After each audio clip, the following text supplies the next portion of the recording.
My dear TET candidates, today I start the 10th part of English grammar chapter adverb and its types. আজি মই আপোনালোকৰ আগত লৈ আহিছো ইংৰাজী গ্ৰামাৰৰ adverb and its টাইপৰ অধ্যায় লৈ। আজি এই অধ্যায়ত আমি পঢ়িম adverb নো কি, adverb কেই প্ৰকাৰ আৰু কি কি, আৰু সেই adverb খিনিৰ সূত্ৰ উদাহৰণ সহ সূত্ৰখিনি পঢ়িম। গতিকে মৰমৰ টেট কেণ্ডিডেট সকল, আপোনালোকে ভিডিঅ'টো স্কিপ নকৰি সম্পূৰ্ণ ভিডিঅ'টো চাব। এতিয়া পলম নকৰি আমি মূল বিষয়লৈ আহোঁ। Definition of adverb। আমি নিশ্চয় জানো কি adverb হল কি, যে যি পদে অইন পদৰ অৰ্থাৎ ভাৰ্ব, অ্যাডজেক্টিভ বা অ্যাডভাৰ্বৰে দোষ গুণ অৱস্থা পৰিমাণ বুজায় তাকে আমি কি বুলি কৈছিলো, adverb বুলি কৈছিলো। চাও আমি ডেফিনেশ্যনত কি লিখিছো। Definition of adverb: an adverb is a word that qualifies or adds to the meaning of a verb, an adjective or another adverb। অর্থাৎ কি কৈছে, যি পদে সাধাৰণতে কোনো ভার্ব বা ক্রিয়া, অ্যাডজেক্টিভ বা বিশেষণ নাইবা অইন কোনো অ্যাডভার্ব অর্থাৎ ক্রিয়া বিশেষণ পদৰ দোষ গুণ অৱস্থা পৰিমাণ আদি বুজায় সেই পদকে আমি অ্যাডভার্ব বলো। গতিকে অ্যাডভার্ব কি, যে অ্যাডভার্ব অর্থাৎ ক্রিয়া বিশেষণটো হল কি, যি পদে কিহৰ বুজাব, অ্যাডজেক্টিভৰ, ভাৰ্বৰ, ইভেন কি নিজৰে অৰ্থাৎ অ্যাডভাৰ্বৰ দোষ গুণ অৱস্থা পৰিমাণ আদি বুজায় সেই পদক আমি কি বুলি কওঁ, অ্যাডভার্ব বুলি কওঁ। বুজি পাইছেনে বন্ধুসকল? নিশ্চয় আপোনালোকে গম পালে অ্যাডভার্ব নো কি। ওকে, অ্যাডভাৰ্বৰ কেইটামান উদাহৰণ লৈ আমি আহোঁ। হি ৰাইটছ স্লোলি, ভাৰ্ব, এইটো ভাৰ্বৰ কি, ৰাইট ভাৰ্বৰ দোষ বুজাইছে। কি দোষ বুজাইছে, তেওঁ লিখে স্লোলি, লাহে লাহে লিখে, লাহে লাহে। ভাৰ্বৰ দোষ বুজাইছে, ভাৰ্বৰ দোষটো কি বুজাইছে, যে লাহে লাহে, লাহে লাহে বুলি কৈছে, সেইকাৰণে he writes slowly. He is a very notorious thief, notorious বুজাইছে, ভেৰি বৰ নটৰিয়াছ থিফ, চোৰ বুলি কৈছে, নটৰিয়াছ চোৰ বুলি কৈছে।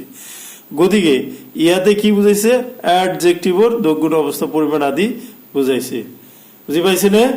নেক্সট, शी স্মাইলছ ভেৰি এপিলিংলি, এডভাৰ্ব কি, তাই কেনেকৈ হাঁহে, এপিলিংলি, ভেৰি এপিলিংলি হাঁহি থাকে। গতিকে ইয়াতে ভেৰি এপিলিংলি হল এডভাৰ্বৰ দোষ গুণ অৱস্থা বুজাইছে। গতিকে এই তিনিটা হল আমি যে এডভাৰ্ব কাক কয় পঢ়িছিলো তাৰ ভাৰ্বৰ এটা উদাহৰণ দিয়া হৈছে, এডজেক্টিভৰ আৰু এডভাৰ্বৰ। কেতিয়াবা কেতিয়াবা এডভাৰ্বে কোনো এটা বাক্য বা বাক্যাংশৰ দোষ গুণ অৱস্থা পৰিমাণ আদি বুজাব পাৰে। কেতিয়াবা কেতিয়াবা কেতিয়াবা কি কৰে, এডভাৰ্বে কোনো এটা বাক্য, সেন্টেন্সৰ বাক্যাংশ, ক্লোজৰ কি কৰিব পাৰে, দোষ গুণ অৱস্থা পৰিমাণ আদিও বুজাব পাৰে। কিন্তু এডভাৰ্বে কেতিয়াও নাউন বা প্ৰনাউনক কোৱালিফাই নকৰে। মনত ৰাখিব আপোনালোকে যে এডভাৰ্বে কিন্তু কেতিয়াও নাউন বা প্ৰনাউনৰ হেৰি নকৰে, কি ইয়াক কিন্তু কোৱালিফাই নকৰে। এতিয়া আমি আহোঁ কেইটামান উদাহৰণ লৈ। এ নম্বৰ উদাহৰণটো হল, ইট ইজ ভেৰি টাচিং চিন। ইয়াতে এইটো কি বুজাইছে, কেতিয়াবা অইন কোনো বাক্য বা বাক্যাংশৰ কথা কৈছিলো নহয়, তাৰে এইটো পাৰ্টিচিপল বুজাইছে, কি ভেৰি টাচিং চিন বুলি কৈছে। ভেৰি টাচিং চিন, ইয়াতে পাৰ্টিচিপলক নির্দেশ করেছে। বি নম্বর দিছে কি I had arrived long before the train left. I had arrived long before the train left.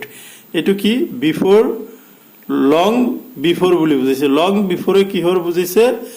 লং বিফোৰে আমাৰ প্ৰিপজিশনৰ দোষ গুণ অৱস্থা বুঝাইছে। সি নম্বৰত হি arrived just after the train had left. এতে কি কৈছে? ইয়াত কিন্তু কনজাংশন বুঝাইছে, জাস্ট আফটার বুলি বুঝাইছে। এই জাস্ট আফটারটো হ'ব কি আমাৰ কনজাংশন। ওকে, ডি নম্বৰত আছে কি এইটো কনজাংশনৰ পিছত আহিল কি ডি নম্বৰত ফাইনালি ববিতা এগ্ৰিড টু ম্যাৰি অৰিন্দম। অৱশেষত ববিতাই অৰিন্দমৰ লগত বিয়া হোৱাৰ কাৰণে এগ্রি হল। গতিকে this is a sentence. So this type of adverb are used in some sentences or clauses. Okay,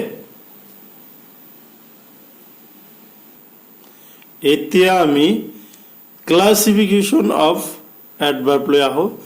what are the classification of adverb? অর্থাৎ adverbৰ classification কি, adverb কেই প্ৰকাৰ আৰু কি কি সেই বিষয়ে আমি এতিয়া পঢ়িম।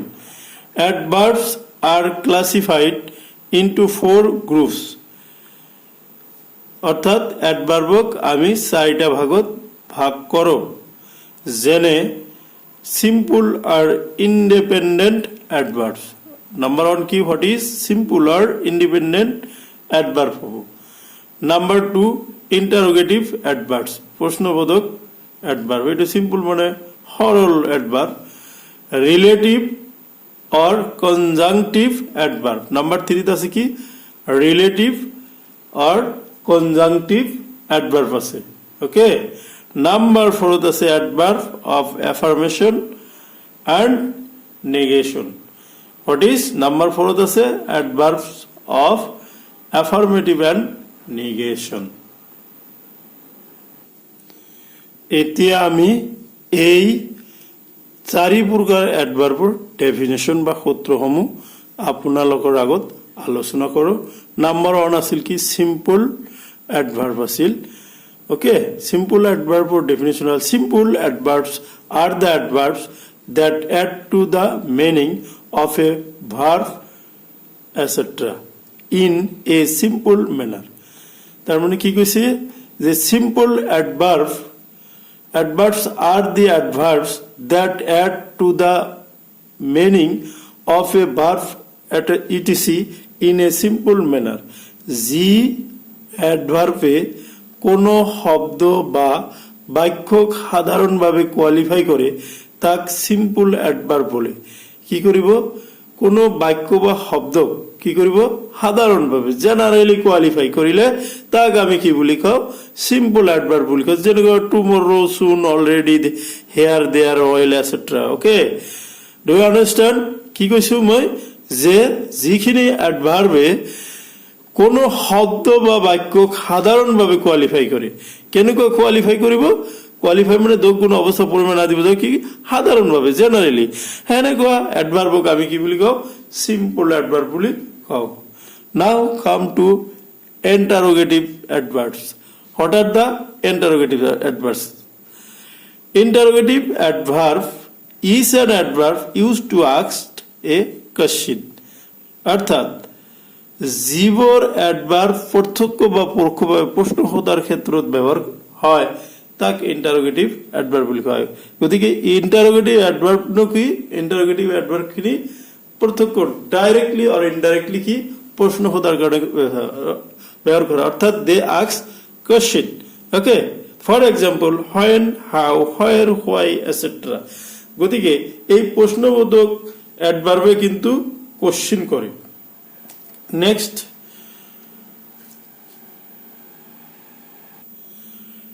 তিন নম্বর রিলেটিভ অ্যাডভার্ব। রিলেটিভ বা কনজাংটিভ অ্যাডভার্ব। রিলেটিভ মানে সম্পর্ক থকা।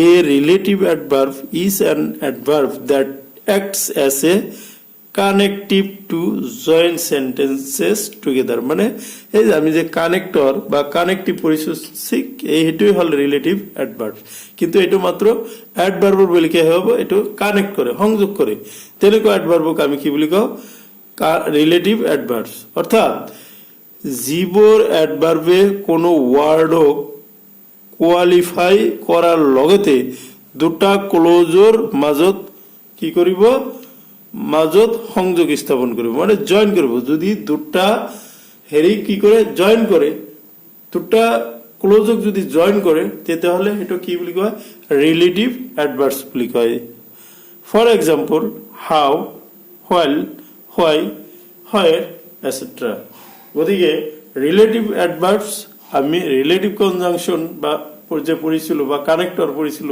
তার লগত প্রায় একে জাস্ট ইয়াতে কি হবো রিলেটিভ করিব সম্পর্ক স্থাপন করিব